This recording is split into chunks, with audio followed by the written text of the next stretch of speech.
The Game: Penetrating the Secret Society of Pickup Artists by Neil Strauss. Picture this, a house in complete chaos. Doors hanging off their hinges, walls bearing the imprints of desperate fists, and there on the living room floor lies the world's greatest pickup artist, a man known only as Mystery, sobbing uncontrollably. For 2 solid days, his towering 6'5" frame has been oscillating between violent outbursts and soul-crushing despair. This isn't your typical bad breakup. This is a full-blown mental collapse. And witnessing this entire meltdown is a young writer who stumbled into this bizarre underground world, searching for answers to one of humanity's oldest puzzles, only to find himself staring into the void. What you're about to experience is completely true. This is the story of a hidden brotherhood of men who devoted themselves to transforming seduction into something resembling rocket science. They called it The Game. The man who chronicled this strange universe, Neil Strauss, didn't just observe from the sidelines. He dove in headfirst, reinventing himself from an anxious, self-doubting journalist into Style, one of the planet's most legendary pickup artists. His adventure swept him from obscure internet forums into the exclusive back rooms of Hollywood nightclubs, from celebrity mansions to the murkiest depths of male insecurity. His book, The Game, flew off shelves by the millions, becoming a cultural lightning rod that fundamentally shifted how an entire generation approached dating and attraction. But here's the thing. This isn't some shallow manual of manipulative tactics. It's really about our universal hunger for human connection, the magnetic pull of forbidden knowledge, and one man's quest to figure out who he actually is. By the time we're done here today, you'll understand the invisible social dynamics humming beneath every interaction around you. You'll learn how a bunch of overlooked guys essentially hacked the attraction code, and the shocking, sometimes dark consequences they faced. Most crucially, you'll discover what Neil Strauss learned through painful experience, that winning the game and actually winning at life are 2 completely different achievements. Let's dive in. Our journey begins with a guy who freely admitted he was nobody's idea of a catch. Neil Strauss worked as a writer for the New York Times and Rolling Stone, traveling with rock legends like Marilyn Manson and Motley Crue. He had backstage access, rubbed shoulders with people most folks only see on screens, and yet he was desperately lonely. He labeled himself an average frustrated chump. Short, thin, balding glasses, the whole package. He'd watch his buddy Dustin work his magic with women at bars, seemingly without effort, and it baffled him completely. Some guys just had it, he figured, and he definitely didn't. This gnawing sense of inadequacy, this persistent why not me, is something plenty of guys secretly carry around. It's that quiet frustration, the feeling that everyone else got the instruction manual except you. For Neil, this feeling was his constant shadow, until a phone call turned everything upside down. An editor had discovered something peculiar circulating online. The Lay Guide, short for the How to Lay Girls Guide. This was a collection of field notes, theories, and battle reports from a secret online tribe calling themselves pickup artists, or simply PUAs. These weren't smooth-talking jocks or Hollywood heartthrobs. They were computer nerds, magicians, guys selling real estate, totally ordinary dudes claiming they'd cracked the seduction code. They had their own vocabulary, their own principles, their own mythical heroes. The editor wanted Neil to transform this underground document into a mainstream bestseller. Neil was honestly skeptical. He wanted to craft serious literature, not a how-to guide for desperate guys.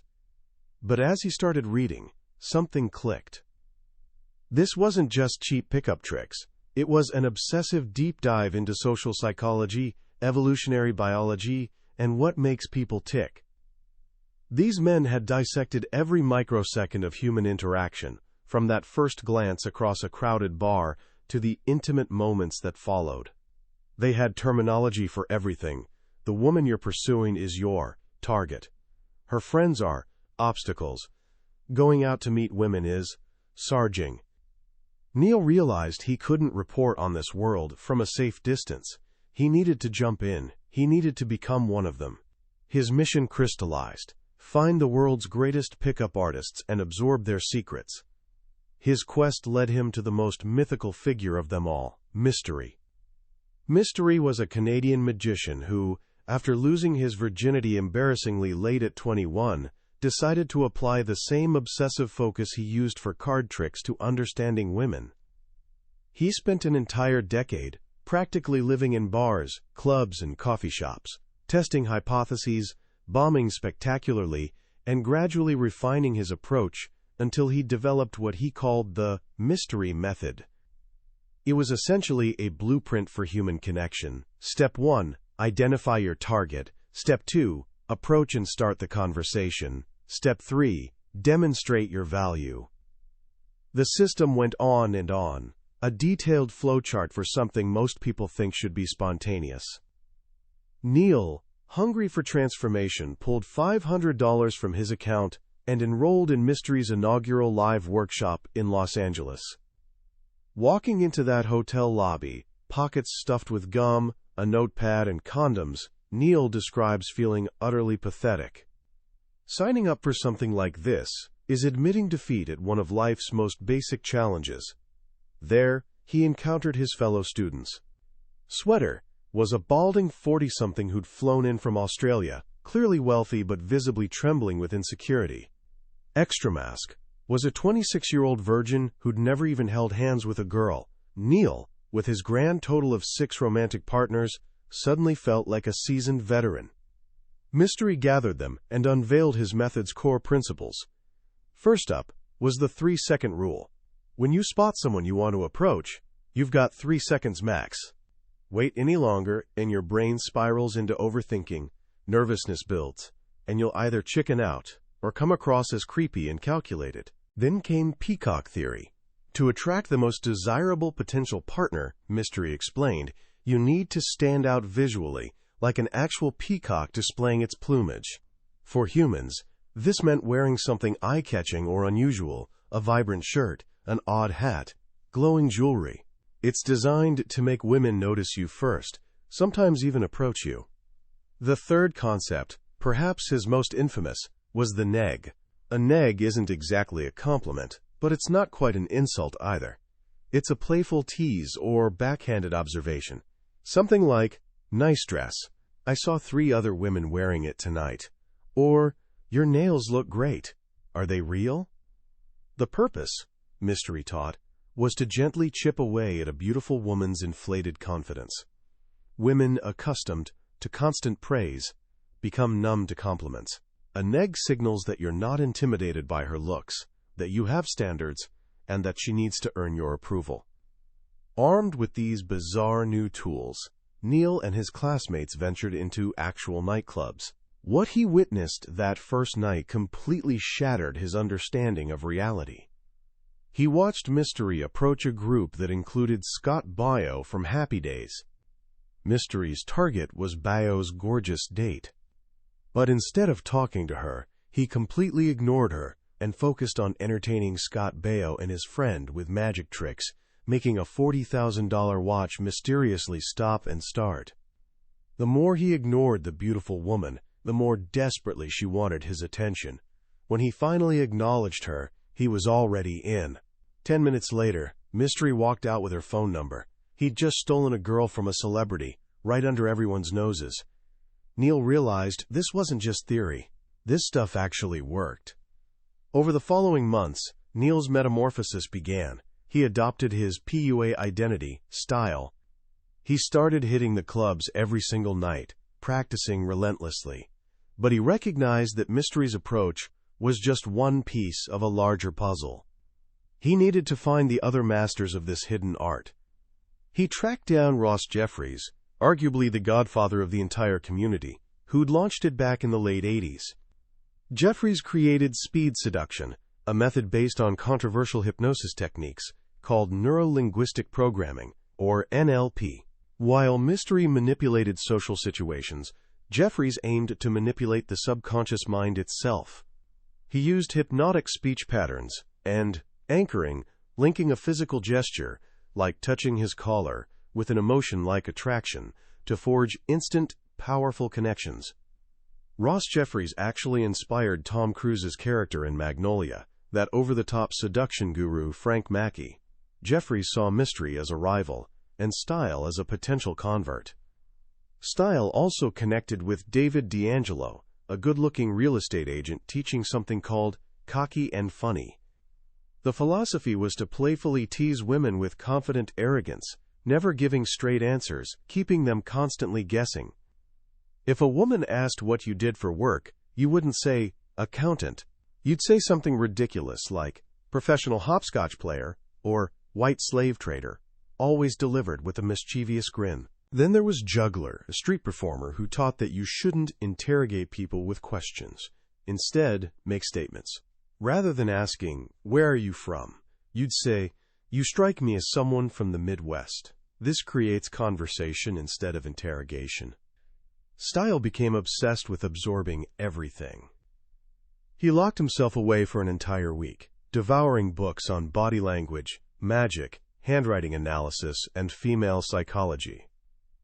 He got laser eye surgery to ditch his nerdy glasses. He started hitting the gym, following Mystery's advice. He even shaved his head completely.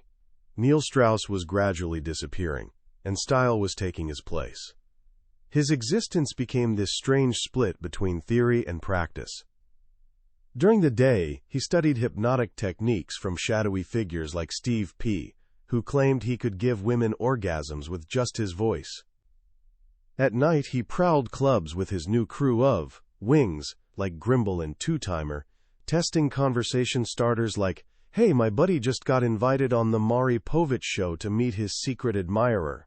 Should he actually go? It's not lying, Mystery had reassured him. It's flirting. As Style's abilities sharpened, his adventures became increasingly wild. He and Mystery flew to Belgrade to run a workshop. There, in a country filled with battle-hardened ex-soldiers, Mystery's flamboyant outfits and magic tricks were so alien, they might as well have been superpowers. In one terrifying moment, Mystery faced down a Serbian mobster who pulled an actual pistol after Mystery got his girlfriend's number. Instead of backing down, Mystery told him, you watched me move that beer bottle without touching it.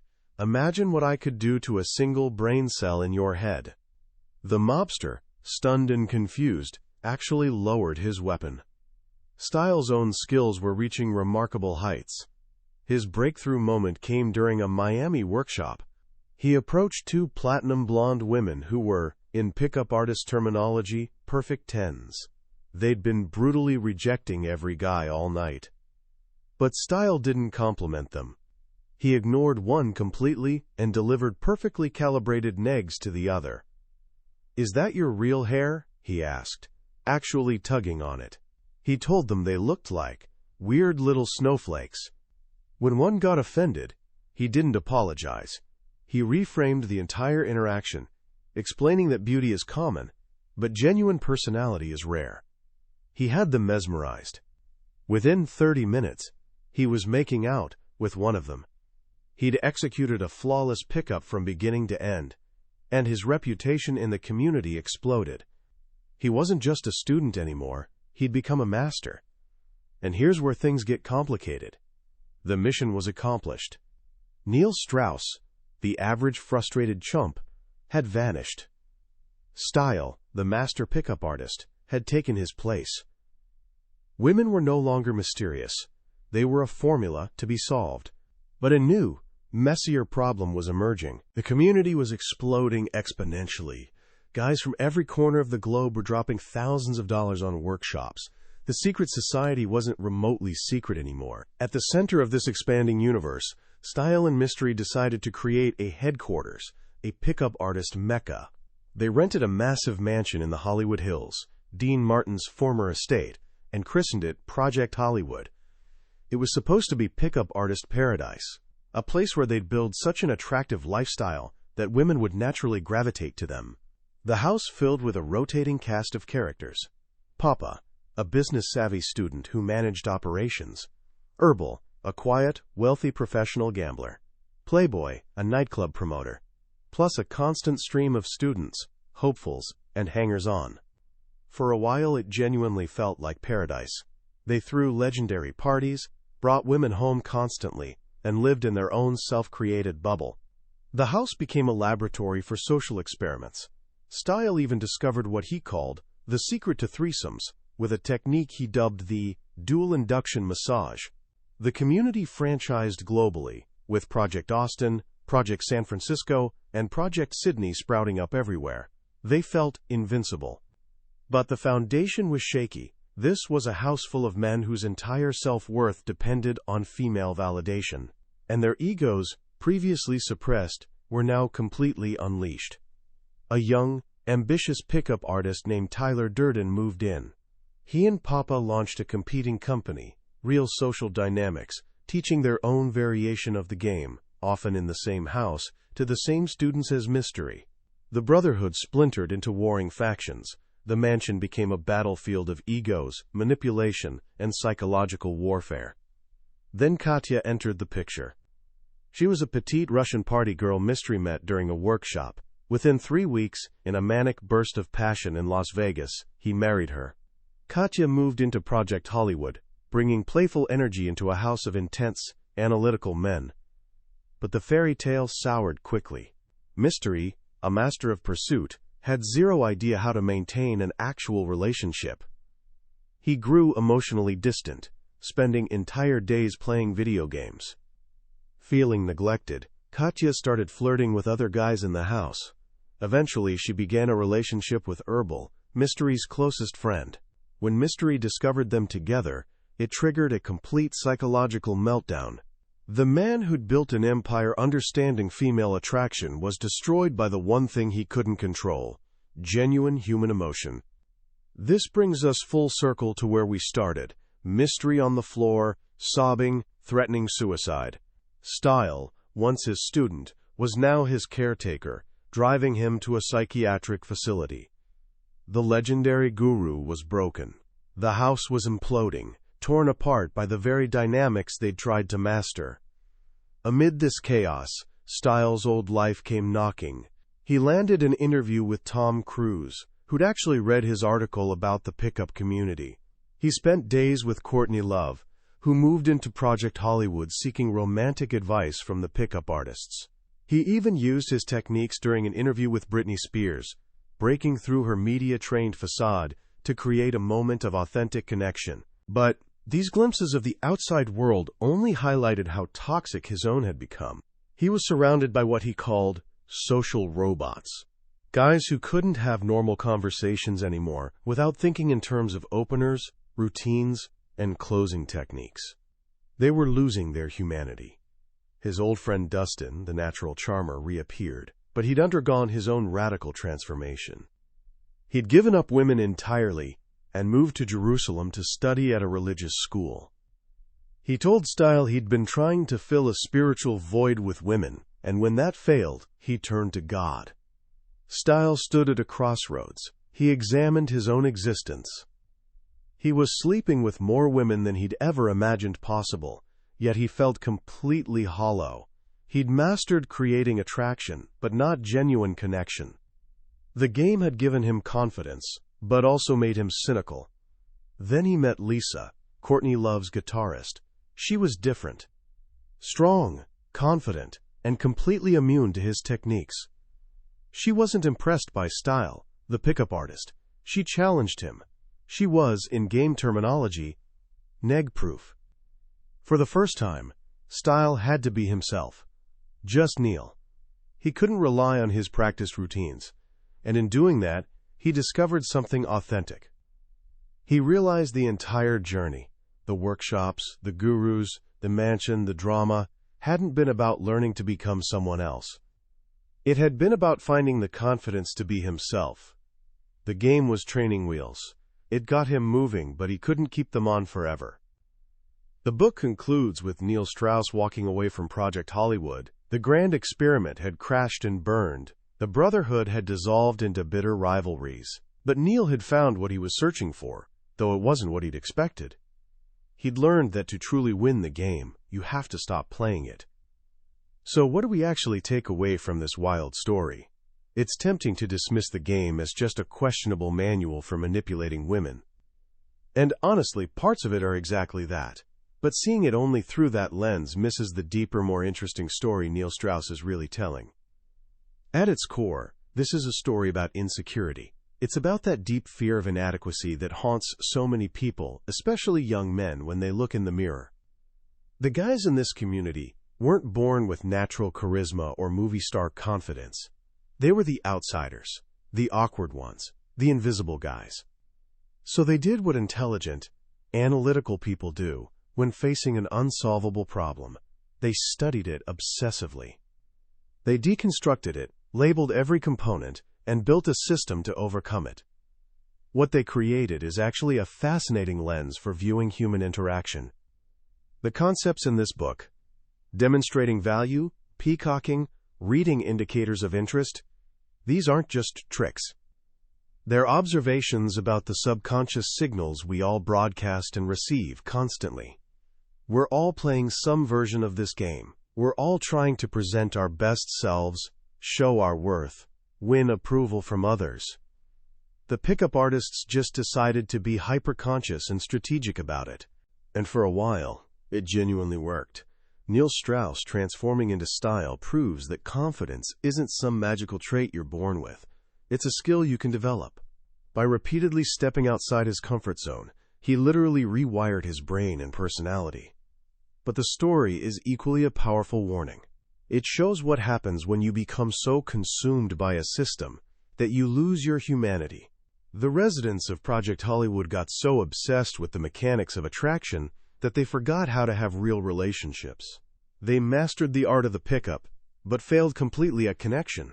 They could get the girl, but couldn't keep her, because relationships built on techniques rather than truth inevitably collapse. Mystery's heartbreaking breakdown symbolizes this failure perfectly. He had all the answers, but he was miserable. So what's the real lesson here? It's definitely not about memorizing pickup lines. The actual takeaway is understanding what genuinely makes people attractive, then authentically building those qualities within yourself. Here are a few practical things you can extract from this story right now. First, focus on your genuine value. The most powerful concept in the book is demonstrating higher value. But this doesn't mean learning card tricks. It means becoming a genuinely interesting person. Develop a real passion, master a skill, read widely, travel somewhere meaningful. When you have an exciting life that you genuinely love, you don't need to fake being interesting. You just are. Your authentic passion becomes your peacock feather. Second, overcome approach anxiety by starting small. The 3-second rule works because it short-circuits overthinking. You don't need to walk up to strangers with perfect opening lines. Start tiny.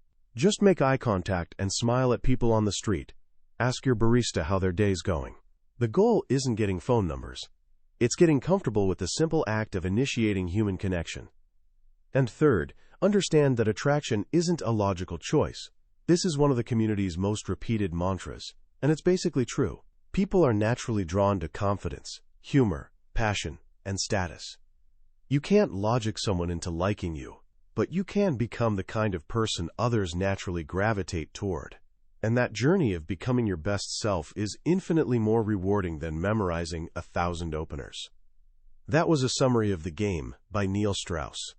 We've explored the main arc of his incredible journey today, but a summary is like looking at a map of a country.